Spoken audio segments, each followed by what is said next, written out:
So you got your real estate license, and now you're wondering, what in the world do I do next? Well, in this video, I'll be discussing what to consider when picking a brokerage. Stay tuned.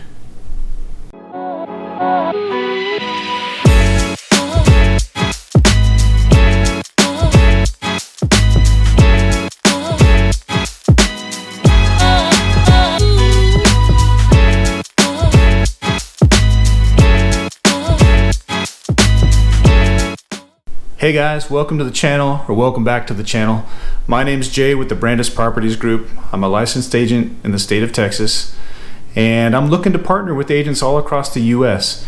If that sounds like something you're interested in, my contact information is in the description below. Please feel to reach out, night, days, weekends, doesn't matter. I love hearing from you. That being said, let's get this video started. All right.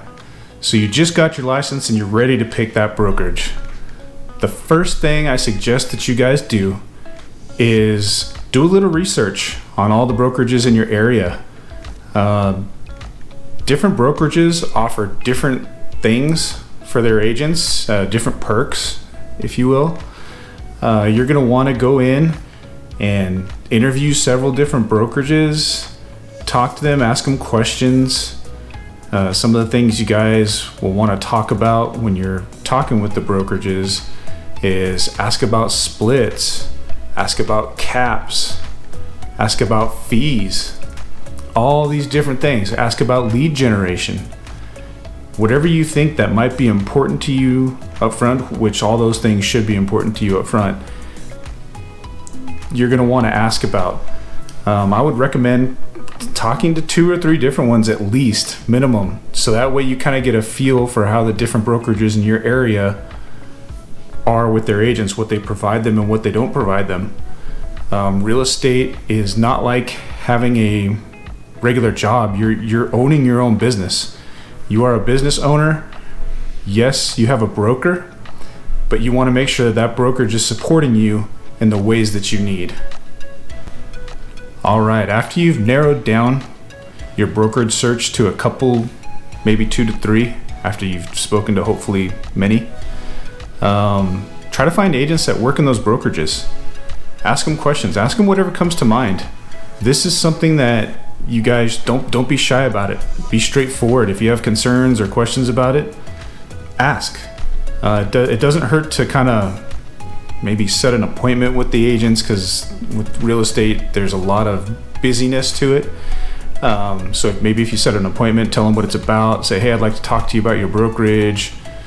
Most agents are pretty open, and if they're not, they'll point you to somebody who is. All right, back to the caps. So one of the things you guys are going to want to understand when it comes to splits and caps and things like that is I'm going to give you an example to show you how it works. So that way when you're talking to different brokerages and you're asking about these things, you know exactly what they're talking about. Okay. So when it comes to fees, some brokerages have like a monthly tech fee or a monthly desk fee. Some of the bigger named brokerages have royalty fees. So you're paying to be a part of their name. And some, like when you get to your independently owned brokerages and boutique brokerages and things like that, it's going to be dependent upon the brokerage. Some owners charge more, some charge less. It just depends on what the costs are. Just so you guys know, I'm with eXp Realty, and our monthly fee is $85, and that's to cover all our tech fees and everything. So, and that's on the lower side of things. There are brokerages out there that will take a higher split and they'll give you like a lower, like, or no monthly fee. Like if you join a team, you may not have a monthly fee, but they're going to take more of your commission, and it kind of evens out one way or another. Just so you guys know. So let's say this is the split part. Okay, let's say I sell a house for $300,000. My split at eXp is 80% to the agent and 20% to the company, with a $16,000 cap. So If it's $300,000, and let's say I get 3% of that, that's what the contract says, and that's what I get. That's $9,000. Okay, so out of that $9,000, at 80%, $7,200 of that goes to me, and the 20%, $1,800, goes to the company. Okay, so $7,200 to me, $1,800 to the company. Now, each transaction, when the company takes their portion of the split, when you hit your cap, what that means is, so my cap's $16,000. So out of, say I sold a bunch of houses at $300,000, every time I give them $1,800, as soon as that equals $16,000, I move to 100% commission for the rest of the year, and it resets every year. So that's one of the things to consider and to understand when you're talking to different brokers and asking them like, hey, how do your splits work? I know that some of the brokerages out there, if they provide you leads, so if they're giving you workable leads and you close one of them, a lot of times they'll take a higher, it'll be separate from your sphere splits or whatever it is, referrals and things like that. They'll have a set rate for company leads. Like it could be a 60-40 where you get 60, they get 40, or it could be a 50-50. You get 50, they get 50. And that just depends on the brokerage, and it depends on how they have it organized and structured. So you may be at a brokerage where your best buddy calls you and you're on an 80-20. But if you get a company lead that somebody you don't know and they're giving to you, you close them and it's a 60-40 or a 50-50, and it just depends. So that's something for you guys to understand, and hopefully that's helpful to you. If you have any questions about that, comment below and I'll be happy to answer it the best I can. All right, another thing to consider when you're picking a brokerage: do they have an office? Do you need an office? Do you need a place where you can go and sit down and do your work, do your admin stuff, all those types of things? Do you need an office to go to? If you don't, EXP might be a great place. I know I'm biased towards EXP. I've worked at a couple different brokerages, and EXP so far is going to be by far my top choice. We'll go more into that later on down the road, but you need to ask yourself, do you need a brick and mortar office to go to where you can work, or can you work from home? These are things that some people can't work at home. They've got kids, they've got noises, they've got distractions. They don't trust themselves being at home. They need that office environment to go to. It just kind of depends on you and what you prefer. I will say that in the times that I was going to the office, and this is something to think about when you're making that decision, I found a lot of times I'd go in and I'd try to sit down and do some work, and it never fails. Johnny walks in and he wants to talk about the weekend, and oh my gosh, this happened and that happened, and I'm working this with this deal and that deal and whatnot. And the next thing you know, hours and hours and hours go by, and I didn't accomplish as much as I set out to before going into the office. So again, one of the things to consider, you gotta decide what's right for you. One other thing that ties into that, having a physical office location, is the overhead costs for the broker owner. There tends to be a little bit more fees, or they take more commission split because they have to cover the costs of maintaining that, right? I mean, that's just goes with anything. They either own the building, they're renting the building, whatever it is. But they also have the cost of the electricity and the computers and having the desks and having it cleaned and all. You guys understand all this. So that's just something else that ties into it and something else to consider. All right, here's another one for you. So when you're joining a brokerage, you want to look at how that brokerage is organized and what kind of structure it has.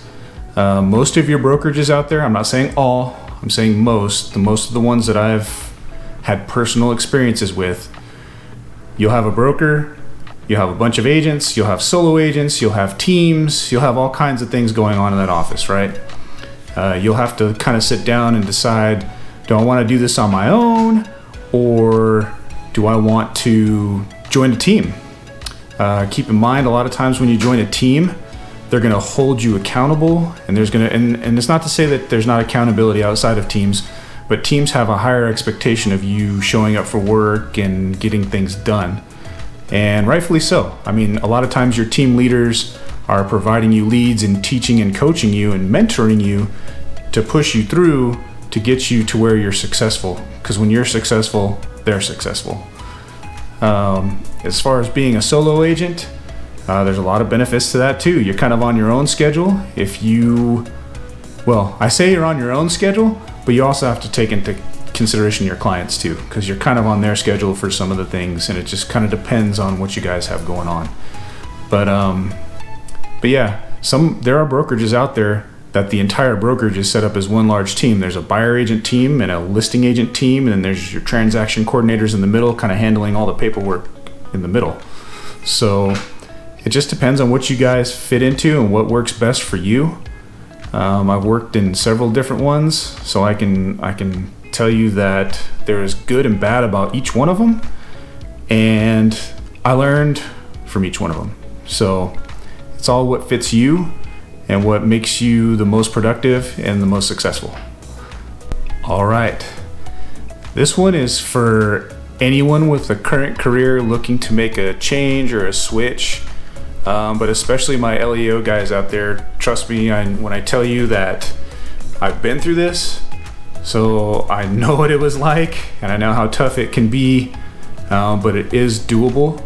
And I'm going to tell you this so you can learn from my experiences and things that I didn't know and things I didn't realize. I wouldn't call them mistakes, but more ignorance to the reality of it, okay? So if you're looking to make a transition or start this on the side and kind of get things going, when you're getting into a brokerage or when you're connecting with people, the most important thing you can do is surround yourself with people that are there to help you. You're gonna need it. You're gonna need someone to ask questions to. You're gonna need someone who you're working nights and your client's flying in out of town and you're like, oh no. I mean, you can take the day off, of course, and do what you gotta do. Or you might be able to lean on someone who you work with that will help you. Making that transition can be tough, especially if you work like a rotating patrol shift. Like I went from days to nights every 4 months. So everything was great when I was on day shift. I was able to manage it, schedule it, balance it, no problem. As soon as I hit that night shift, oh man, I'd be sleeping when clients were calling. I'd be sleeping when they were trying to go look at a house. I'd wake up and have to go in and work all night when they were getting off work. It created a lot of schedule conflict for me. And what I didn't know at the time is there are people out there and there are opportunities out there where you can collaborate with other agents and kind of even work deals together. Like, hey, like my business partner, Wayne, we're going at everything, working together on everything. So if I can't make something, he's got my back.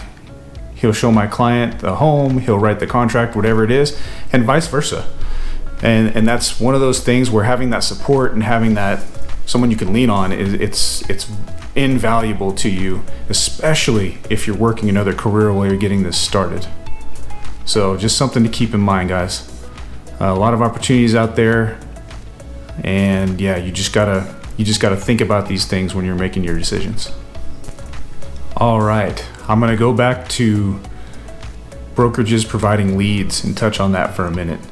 So when you're starting out, it's kind of like, where do I find work? One of the key things you can do is build relationships with the people you know. And when you're out there, you're not pushing them and selling them, but you're just being that resource for them. So when they're ready, you're their guy. There's nothing more important than building a relationship, especially when it comes to people who are making decisions that are huge investments to them. Sometimes they're emotional. Sometimes it's business. It just depends on what kind of client you're working with. but having that relationship and that trust built is going to go a long way. And you guys probably know what I'm talking about. You can think back to a time where you were making a big decision and you're trying to figure out, is this the right move, or just things that you're not thinking about. You want to be the person that thinks about those things for your clients, so that way they know that you got their back, and that's key. That's key. As far as bringing in new business, there are a ton of different ways to do that. And one of the things that we do with the agents we partner with is we have Zoom calls, usually once a week. It just depends on what's going on. But we'll have Zoom calls, we'll do role plays, we do a bunch of different things to kind of get people prepped and ready and rocking and rolling. That's part of that, finding people, surrounding yourself with the right people that are going to help you stay productive and help you learn. Because that's what this is all about, guys. It's all about building partnerships and relationships. So yeah, that stuff goes a long way. There are ways to get leads that are kind of like where you're cold calling, and you can go door knocking and farming, and there's a ton of different proven methods. I'm not going to say they don't work. I'm going to say, for me, they're not the most fun of things to do. And there are other ways, there are other things that I'm working on now with my team to bring in leads, and it's all organic, guys. We're not paying for any of it. But anyway, you guys need to consider that kind of stuff also. All right, guys. Well, I hope you found this video helpful. If there's anything you have questions on, comment below. Again, you can reach me at my contact information that's in the description below. Hit that subscribe button. Tap that little notification bell so you'll be notified the next time I release a video. And I say this, I say this all the time in one of my other channels, but smash that like button. I don't know why I like doing that, but I do. Anyway, guys, hope you found it useful. Again, if you're thinking about a career in real estate, especially if you're moving out of law enforcement, feel free to reach out.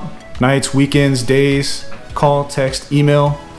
I'd love to talk to you, answer any questions. I'm going to shoot you straight, the good, the bad, the ugly. And if you're interested in EXP, I can tell you a lot about that. A lot of collaboration opportunities there. And remember, I got your back when making the move to real estate.